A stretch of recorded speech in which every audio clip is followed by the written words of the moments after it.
प्यारे बच्चों, हम लोग एक्सरसाइज 1.5 कर रहे थे, तो उसमें क्वेश्चन नंबर 3 तक हम करा चुके हैं। उसके आगे अब बताते हैं क्वेश्चन नंबर 4। क्वेश्चन नंबर 4 में u दिया हुआ है 1 2 3 4 5 6 7 8 9 और a दिया हुआ है 2 4 6 8, b दिया 2 3 5 7। तो निम्नलिखित सत्यापित कीजिए। तो आइए फर्स्ट पार्ट हम करते हैं, सेकंड आप करेंगे। फर्स्ट पार्ट दिया हुआ ये सिद्ध करना है आपको। एक्सरसाइज 1.5 क्वेश्चन नंबर 4 दिया है आपको u बराबर 1 2 3 4 5 6 7 8 9 और a बराबर दिया है 2 4 6 8 और b बराबर दिया है 2 3 5 7 2 3 5 7। तो आइए इसको प्रूफ करते हैं। सॉरी, ये दिया है और प्रूफ क्या करना है, सिद्ध करना है। ए डैश ए यूनियन बी का डैश बराबर ए डैश इंटरसेक्शन बी डैश। ये फर्स्ट पार्ट है और इसी तरह सेकेंड पार्ट भी दिया हुआ है। ए इंटरसेक्शन बी का डैश बराबर ए डैश यूनियन बी डैश। तो इसमें एक हम कर दे रहे हैं, ये कर दे रहे हैं, ये आप करिएगा। तो आइए देखते हैं हम लोग। यहां पर आपको प्रश्नानुसार ए दिया हुआ है 2 4 6 8 और बी दिया हुआ है 2 3 5 7। ए यूनियन बी बराबर क्या होगा, देखिए। A union B 2 4 6 8 union 2 3 5 7। Union में क्या होता है, सारे तत्व लिए जाते हैं और कोई तत्व यदि कॉमन है तो सिर्फ उस तत्व को एक बार लिखा जाता है। वो भी लिया जाएगा, नहीं सिर्फ एक बार, दो बार नहीं। तो यहां पर ये हो जाएगा 2 3 4 5 6 7 8। सारे तत्व आ गए, 2 भी आ गया, दोनों में है तो एक बार। 3 4 5 6 7 8। अब ए यूनियन बी आ गया, तो ए यूनियन बी का डैश निकालना है। ए यूनियन बी का डैश, ए यूनियन बी का डैश बराबर होगा u minus, left hand side हमारे पास है ए यूनियन बी का डैश, तो ये बराबर u minus A union B. तो u में से घटा दीजिए, तो u में से u आपके पास यहां पर क्या है 1 2 3 4 5 6 7 8 9 माइनस 2 3 4 5 6 7 8। अब 2 3 4 5 6 7 8 ये घट जाएगा तो सिर्फ क्या बचेगा 1,9 1,9। अब ऐसे ही राइट हैंड साइड में ज्ञात करना है ए डैश इंटरसेक्शन बी डैश। तो सबसे पहले ए डैश और बी डैश ज्ञात करने, तब उसका इंटरसेक्शन निकालेंगे। तो ए डैश बराबर u माइनस ए। u की वैल्यू आपके पास है 1 2 3 4 5 6 7 8 9 माइनस ए 2 4 6 8 2 4 6 8। जब आप इसको घटा देंगे, 2 हट गया, 4 2 चला गया, 4 चला गया, 6 और 8 ये हट जाएगा। तो क्या बचा, सिर्फ 1 3 5 1 3 5 और 5 7 9 ये आपके पास ए डैश में आ गया। अब बी डैश याद करेंगे, बी डैश बराबर भी u माइनस बी। तो फिर से वही 1 2 3 4 5 6 7 8 9, इसमें से घटा देंगे b। b क्या है 2 3 5 7 2 3 5 7। तो 2 गया, 5 गया, 7 गया, तो क्या बचा, सिर्फ 1 3 4 1 3 4 6 8 और 9, ये बी डैश आ गया।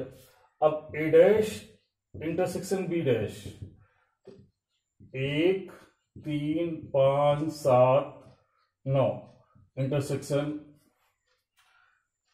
1 3 4 6 8 9। यहां पर तो 1 3 घटाएंगे, ये 3 घट जाएगा, 3 भी है इसमें तो 3 नहीं रहेगा, सॉरी ये 3 नहीं रहेगा, 1 4 ये भी हट जाएगा, 1 2 3 5 7, तो 1 4 6, तो यहां पर 3 नहीं है, 1 4 6 8 9। अब दोनों में कॉमन क्या है, देखिए इंटरसेक्शन में क्या कॉमन है, 1 कॉमन है, 3 नहीं है, 5 नहीं है, 7 नहीं है, 9 है, तो क्या आ गया 1 9। तो आप देख रहे हैं यहां पर भी 1 कॉमन 9 और यहां पर भी 1 कॉमन 9, तो दोनों तरफ स्पष्ट है, ये राइट हैंड साइड है, this is right hand side, स्पष्ट है left hand side is equal to right hand side, hence prove, ये सिद्ध हो गया। आप देखेंगे दोनों समुच्चय बराबर आ रहे हैं, ठीक है। और इसी क्वेश्चन को आइए हम तर्क विधि से और वेन आरेख से भी बताते हैं, ताकि आपको थोड़ा सा तर्क विधि का भी ज्ञान हो जाए।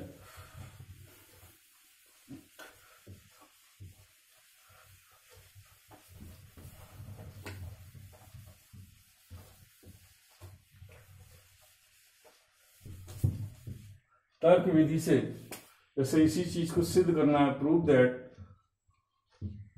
तर्क विधि से सिद्ध करना है आपको ए यूनियन बी का डैश बराबर ए डैश इंटरसेक्शन बी डैश। आइए इसका प्रूफ देखते हैं हम। ये भी ये पूरा समुच्चय ए यूनियन बी का डैश ये भी समुच्चय है, और ए डैश इंटरसेक्शन बी डैश ये भी समुच्चय है। आपको बता चुके हैं कि दो समुच्चयों को यदि बराबर दिखाना हो, इन दोनों समुच्चयों को आपस में बराबर दिखाना है, तो इस समुच्चय को इसका सबसेट दिखा देंगे और इसको इसका सबसेट। सबसेट का मतलब होता है इसके सारे तत्व तो इसमें हैं, और इसको इसका सबसेट दिखाएंगे तो इसके सारे तत्व तो इसमें हैं। तब दोनों के सारे तत्व आप एक दूसरे के उसमें हैं, तो दोनों आपस में बराबर होंगे। तो हम इसको इसका सबसेट दिखाएंगे, इसको इसका सबसेट दिखाएंगे। सबसे पहले इसको इसका सबसेट दिखाने के लिए हम मानेंगे इसका कोई भी तत्व x इसका तत्व है और दिखा देंगे वो इसमें भी है। आइए देखते हैं कैसे किया जाए। माना x is the element of A union B का डैश, तो ए यूनियन बी का डैश, तो आप जानते हैं अगर कोई तत्व ए यूनियन बी के डैश में है तो ए यूनियन बी में नहीं होगा, तो तब x does not the element of A union B. और अगर x ए यूनियन बी में नहीं है, तो मैंने एक बताया था, थ्योरी लिखवाई थी, ए यूनियन बी में नहीं है तो इसका मतलब x ना ए में होगा ना बी में होगा। x does not the element of A and x does not the element of B, दोनों में नहीं होगा। और जब दोनों में नहीं होगा तो इसका अर्थ हुआ यहाँ पे x ए में नहीं है, तो इसका अर्थ हुआ कि x ए डैश में अवश्य होगा। ए में नहीं है तो क्योंकि ए और ए डैश दोनों पूरा मिला करके सार्वत्रिक समुच्चय बनाते हैं, तो अगर ए में नहीं है तो ए डैश में होगा। और यहां पर भी x बी में नहीं है तो बी डैश में होगा। और अगर x ए डैश और बी डैश में है तो इसका अर्थ ये हुआ x is the element of A dash. ये एंड कब लगाते हैं, एंड का मतलब होता है इंटरसेक्शन, ए डैश इंटरसेक्शन बी डैश। तो हम यहां पर x इसका तत्व लेके चले थे और दिखा दिया x इसका तत्व है, अतः ए यूनियन बी का dash is the subset of A dash intersection B dash. Equation number 1। अब उल्टा इसको मानेंगे, अब हम इधर से मानेंगे। माना x इसका कोई तत्व है, दिखा देंगे वो इसमें भी है।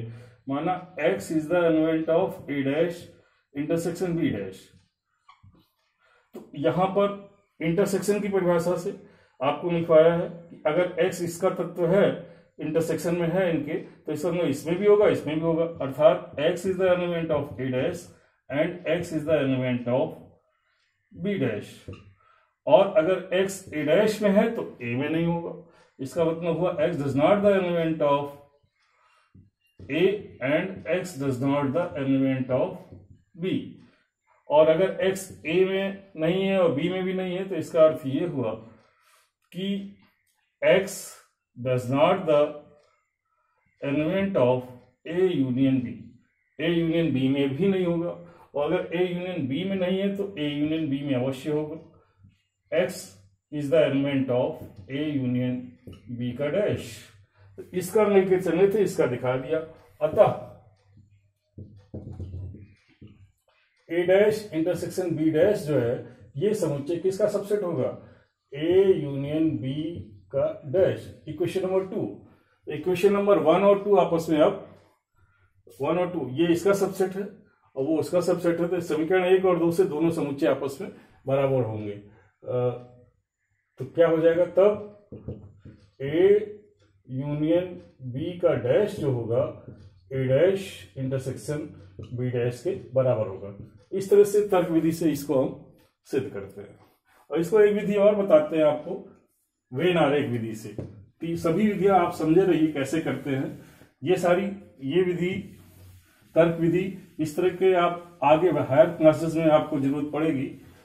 तर्क विधि भी जानना बहुत जरूरी है। हालांकि इस पर बेस्ड क्वेश्चन नहीं है आपके यहाँ पर। अब इसी क्वेश्चन को वेन आरेख से करना है। अगर वेन आरेख से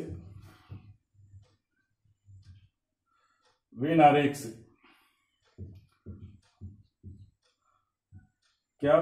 a यूनियन b का डैश बराबर a dash intersection b dash. तो आइए देखते हैं इसको वेन आरेख से। वेन आरेख में लेफ्ट हैंड साइड में हमारे पास क्या दिया है? a यूनियन b का डैश। तो चलिए इसको बनाते हैं। ये देखिए, ये आपने बनाया। सबसे पहले आयत यानी सार्थिक समुच्चय, उसके बाद a और ये b, a और ये b, a union b। a union b क्या है? ये पूरा a और b, पूरा a और b, और उसका डैश माने उसके बाहर का भाग, यानी ये बाहर का जो भाग है। a यूनियन b का मतलब हो गया कि a और b के बाहर का भाग ही a यूनियन b है। ये चीज ध्यान से देखिए, यानी a और b का कोई भी तत्व इसमें नहीं होगा, इसके बाहर का तत्व ये जो छायांकित भाग है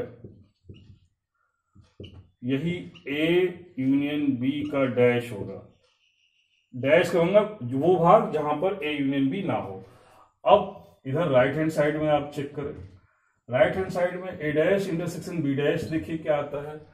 इसका भी वेन आरेख आप बनाएंगे। वेन आरेख देखिए कैसे बनता है। ये a है और ये b है। सबसे पहले a डैश बनाइए। a डैश माने एक का भाग ना हो, बाकी सब हो। a डैश देखिए, a के भाग को छोड़कर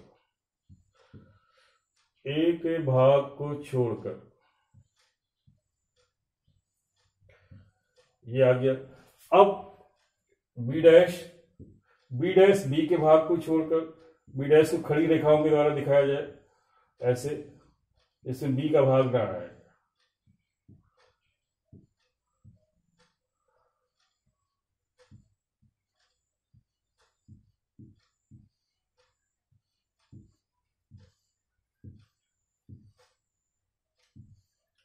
ये देखिए, अब आप देखिए a डैश आपने दिखाया क्षैतिज रेखाओं के द्वारा, ये a डैश। b डैश आपने दिखाया खड़ी रेखाओं के द्वारा, b डैश। अब a dash intersection b dash, तो a डैश और b डैश का इंटरसेक्शन जहां पे दोनों रेखाएं काट रही हैं, तो ये कौन सा भाग होगा? ये भाग होगा जहां दोनों रेखाएं इस तरह से चटाईनुमा, ये भाग जो कहना है, यानी बाहर का ये भाग जो है a dash intersection B dash. तो आप देखिए यही बाहर का भाग यहां भी है, यही बाहर का भाग यहां भी है, तो ये मान और ये मान आपस में बराबर दिख रहा है। तो यहां पे लिखेंगे कि वेन आरेख से स्पष्ट है, क्या स्पष्ट है, ए यूनियन बी का जो डैश है ए डैश इंटरसेक्शन बी डैश के बराबर है। तो इस तरह से आप इसको करेंगे वेन आरेख से। मैंने तर्क विधि भी बता दिया है और आपको उस तरह से जो उदाहरण इसमें दिया हुआ है मान रख कर भी बता दिया। तीनों विधियां आपको आनी चाहिए। क्वेश्चन नंबर दूसरा आप इसी तरह से करेंगे तीनों मेथड से। अब हम क्वेश्चन नंबर 5वें में एक पार्ट बताते हैं, बाकी आप से स्वयं करिएगा। आइए देखते हैं।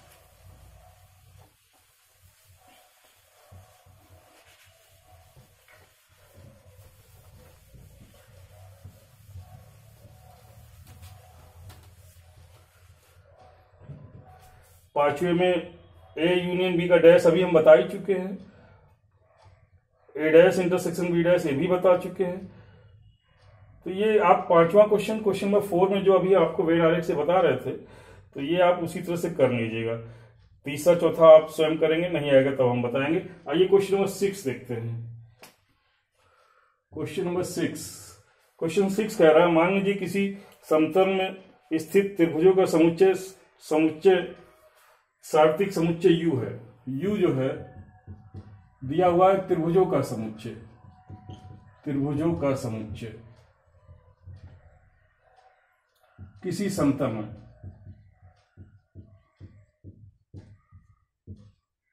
त्रिभुजों का समुच्चय और A दिया हुआ है उन त्रिभुजों का समुच्चय जिनमें कम से कम एक कोण 60 से भिन्न है। उन त्रिभुजों का समुच्चय जिसमें कम से कम एक कोण 60 अंश से भिन्न है। अब ए डैश क्या होगा, ए डैश बराबर U माइनस ए। अब आप समझिए इसको, जैसे कि कोई त्रिभुज है, एक कोण ये 60 अंश नहीं है, ये मान लो 50 है,